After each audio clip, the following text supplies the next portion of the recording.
Sure. Problem with the bank sector right now is structural profitability is low, particularly in Europe. US is a bit better.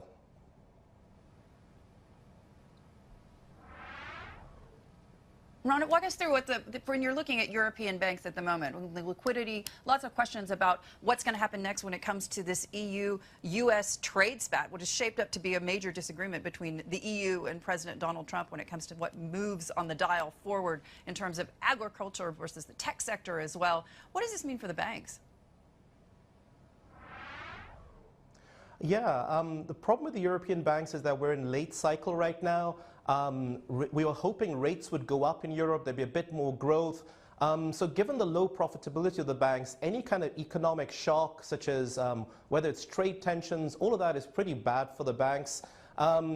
If we do see some continued improvement in China, you're beginning to see some improvement in the macro data. If that continues, that's normally pretty good for European bank share prices. So if trade tensions come down, China macro continues to improve, that could be good news for the bank stocks.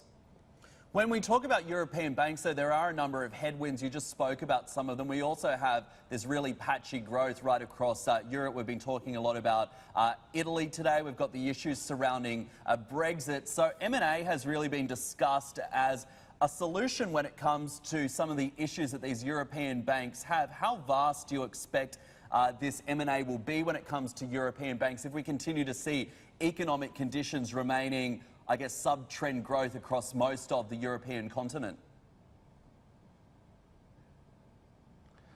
Definitely. European banks need M&A. In any sector, when you have low returns, M&A consolidation is a way out. You've begun to see some M&A in the US, in emerging markets, including Dubai, where I'm sitting, in the UAE and Saudi Arabia. You've just not seen enough of that in Europe yet. There are obviously some noises around in Germany, maybe in Italy and Spain, but Europe has too many banks, so we need to see more consolidation. We need to take out more costs because revenues are not going to grow. And one way to take out more costs, one way to make Europe more competitive is for consolidation to happen. But there are huge challenges ahead in terms of stopping consolidation.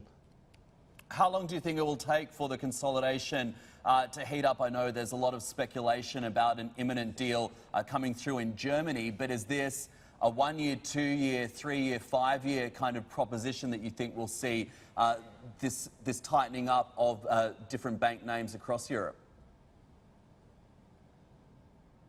Sure. The last time we had proper consolidation in Europe, you have to go back to the late 1990s. So from the late 1990s to the mid-noughties, 2000s, 06, 07, you saw some M&A, quite a bit of M&A happen. A lot of the banks we have in Europe were created in that period, sort of 97, 98 to the mid-2000s. Now we hear, 1 or 2 deals happening. I think there'll be more deals, but probably in market, so inside Italy, inside Spain, maybe inside Germany. But what really Europe needs is cross-border M&A. It needs transactions to create big banks that are competitive, that can compete globally, and that can really create that single banking union. And that's a long way away, unfortunately. There are a lot of obstacles to that, including the fact that we've not had, the European banking union hasn't been completed. There are still lots of political hurdles to that. So I think we're looking for proper cross-border merger many years. In the next 1 to 3 years, look for more in-market, like inside countries. Hey everybody, it's Hadley Gamble from our new CNBC Middle East Bureau in Abu Dhabi. Thanks for stopping by. Now to watch more, you can try one of the videos that just popped up on your screen. And don't forget to subscribe.